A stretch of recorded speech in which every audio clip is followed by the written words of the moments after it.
یہ میں نے جمعے کے خطبے میں بہت ڈیٹیل میں بات کی، لیکن میں بہت تیزی سے اس پوری ڈیبیٹ کو سمرائز کر کے میں آپ لوگوں سے شیئر کرتا ہوں۔ امام نے، جیسے میں نے شروع میں کہا، بہت سی ڈیبیٹس کی۔ ایک ڈیبیٹ امام نے ایک شخص سے کی جو کہ مسلمان تھا، لیکن اس کا ماننا یہ تھا کہ اللہ تعالیٰ نے تمام چیزیں لکھ دی ہیں اور اب وہ انوالو نہیں ہوتا۔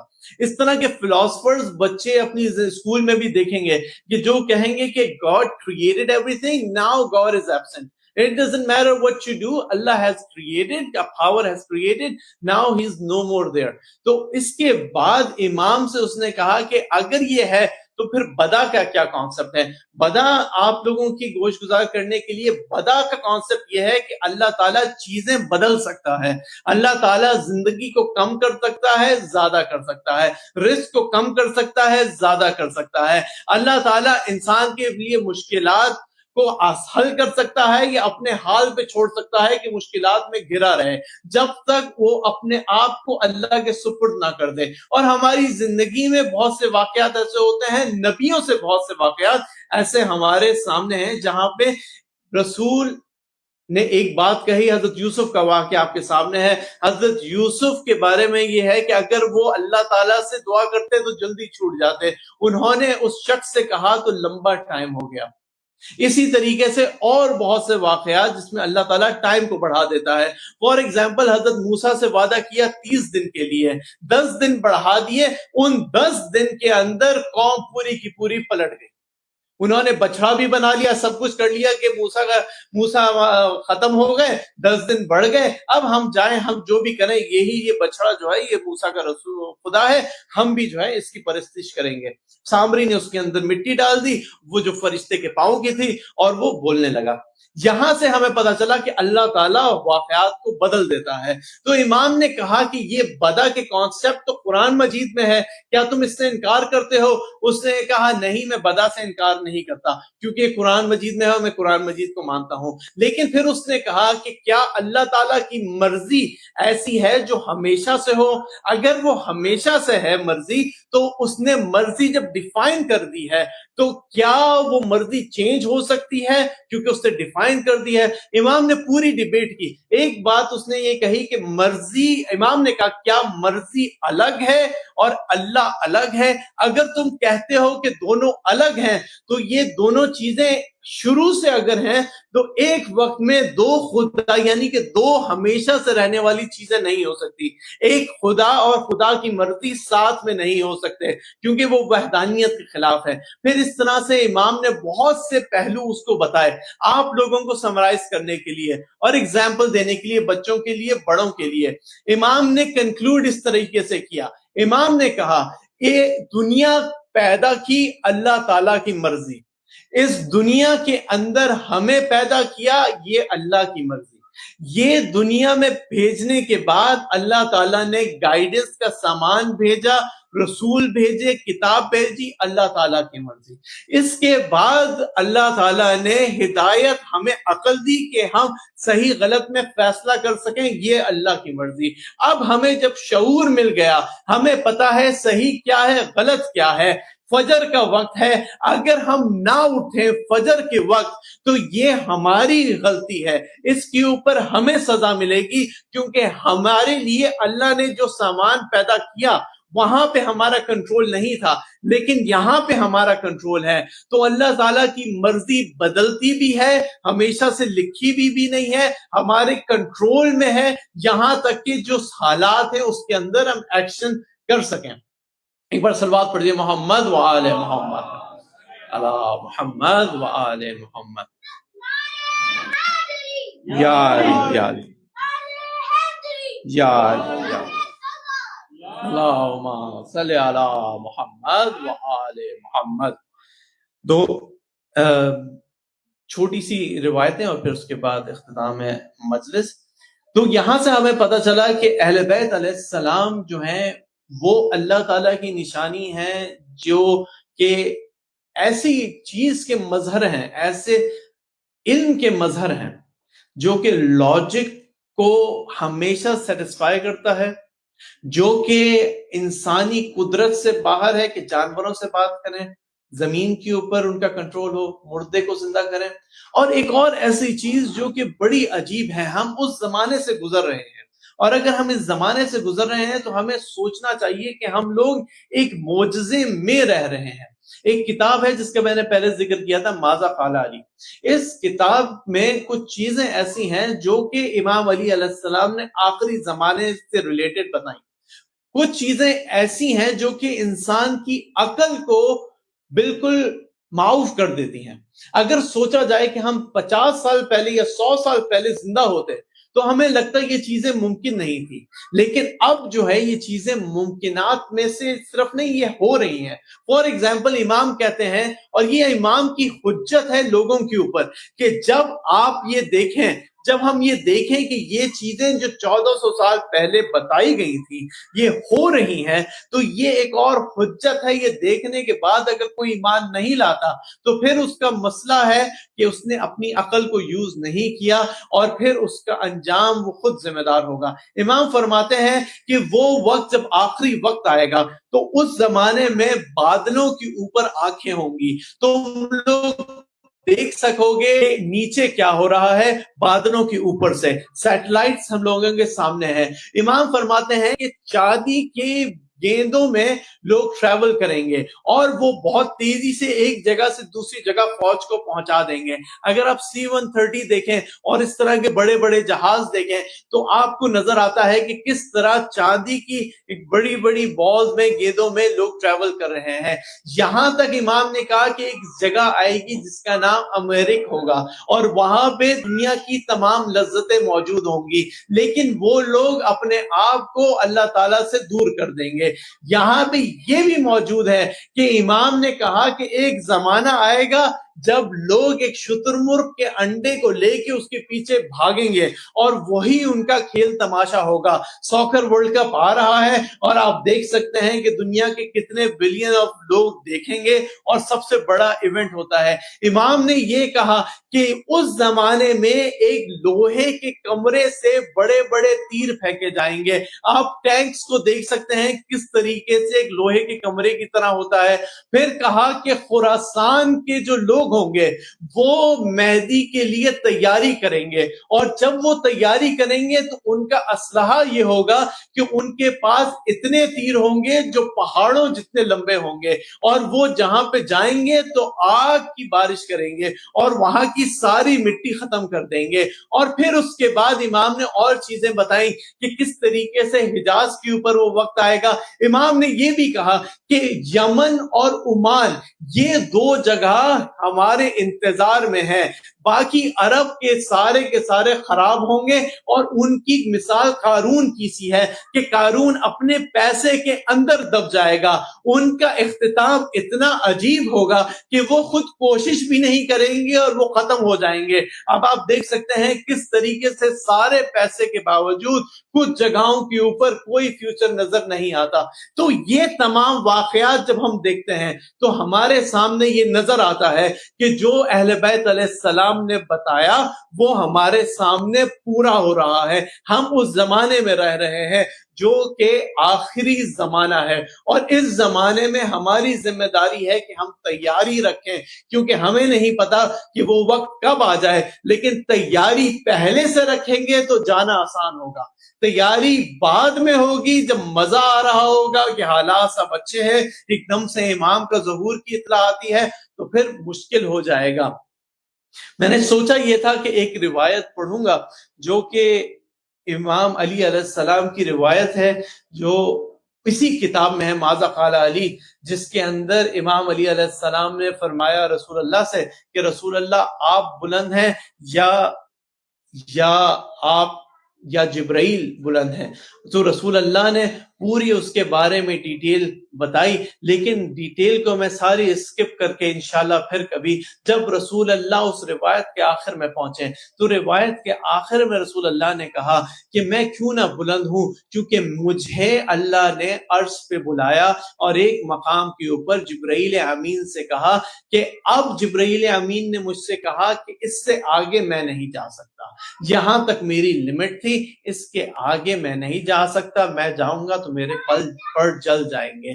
جب میں آگے پہنچا تو رسول اللہ نے کہا کہ مجھے آواز آئی، اے محمد تمہارے بعد ہم نے تمہارے وسیع علی کو چنا ہے، اور اس کے بعد تمہاری اولاد فاطمہ سے اولاد میں سے تمہارے 12 امام ہوں گے، اور اس عرش کے ستون کو دیکھو، اس کے اوپر 12 نام لکھے ہوئے ہیں، یہ 12 نام ایک کے بعد ایک تمہارے بعد ہمارے خلیفہ ہوں گے، اور ان کا جو آخری ہے اس کے ذریعے میں دنیا کو عدل و انصاف سے بھر دوں گا، اس کے ذریعے میں دنیا میں سے برائی کو ختم کر دوں گا، اس کو میں مشرق و مغرب پہ تسلط دوں گا، اس کو میں اپنے منتخب کردہ لوگوں کا بدلہ لینے والا قرار دوں گا، کیونکہ یہ بدلہ بہت دن سے ڈیو ہے، یہ بدلہ امام حسین علیہ السلام کا بدلہ اور اہل بیت کا بدلہ ہمیشہ سے ڈیو ہے، اس وقت تک جب تک کہ 12ویں امام نہیں آتے، اور اسی وجہ سے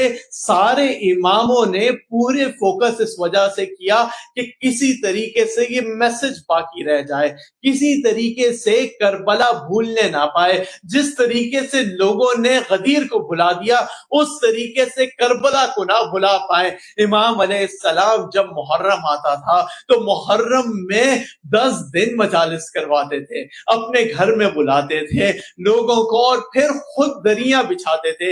ایک دفعہ ایک شخص نے کہا امام میں آپ کی مدد کرتا ہوں، کہا کہ تم مدد تو کرو گے لیکن میں خود کرنا چاہتا ہوں، تمہیں نہیں پتا کہ اس جگہ کے اوپر کون کون آ کر بیٹھے گا۔